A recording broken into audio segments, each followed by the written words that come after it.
Disiplina at determinasyon ang tinaglay para maabot ang minsang pinangarap na tagumpay sa larangan ng bodybuilding. Narito ang kwentong kakaiba at kahanga-hanga ng ating dating Mr. Philippines mula kay DJ Nicole Jose. Maganda sa lahat ng tao, anuman ang antas mo. Ano ito? Ehersisyo. May iba't ibang dahilan ng pag-ehersisyo. Malalaman natin ang mga ito, gayon din ang mga benepisyo. Kaya tara, and let's meet Mr. Fit.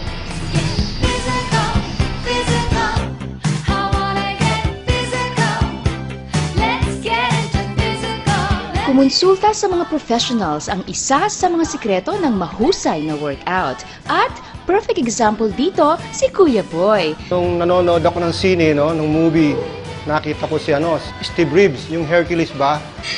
Nagkaroon ako ng interest na magpalaki ng katawan, gusto ko rin maging ganyan. Pero sabi nga ng iba, hindi bagay sa'yo kasi mababansot ka lalo. Pero dahil nga gusto ko yun ang desire ko, maging ganon, pumasok sa isip ko na mamili ng gamit sa Manila. Kinilala sa larangan ng bodybuilding, siya ang kauna-unahang bodybuilder sa Olongapo, kabilang sa Team Philippines sa loob ng 2 taon at nakarating sa iba't ibang mga bansa tulad ng Singapore, Mexico, Malaysia at Indonesia. Tinanghal na Mr. Philippines at Outstanding Bodybuilder of the Philippines taong 1980, isang national judge ng Philippine Federation of Bodybuilders Incorporated.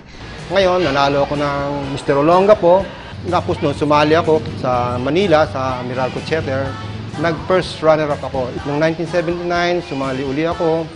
Nag-first runner-up uli ako dyan. Sa 1980, medyo sinuwerte, blessing, nag-title ako. Ako ang champion dyan noong 1980.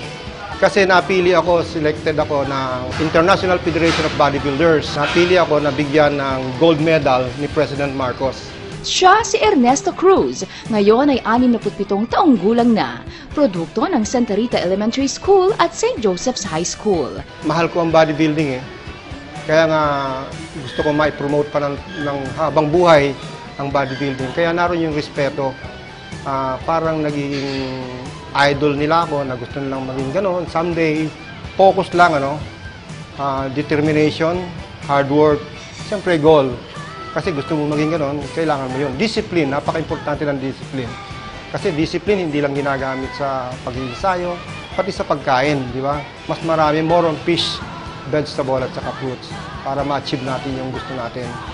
Sa kasalukuyan ay pinamamahalaan, katuwang ang kanyang may bahay at mga anak ang isa sa mga pioneer gyms sa lungsod, ang Ernest Gym. Instead na mag-good time ang mga lalaki o kaya kung saan pupunta, mag-gym, para si Mrs. pag uwi naman, nakaready na yung pagkain, natutuwa siya dahil yung mister niya, wow, macho-macho parang gano'n, di ba? Gano'n din si Mrs. Natutuwa si mister kung nag-gym siya o nagtataybo siya. Ibig sabihin, ang sexy naman ng Mrs. ko kahit na 2 na anak. Di ba?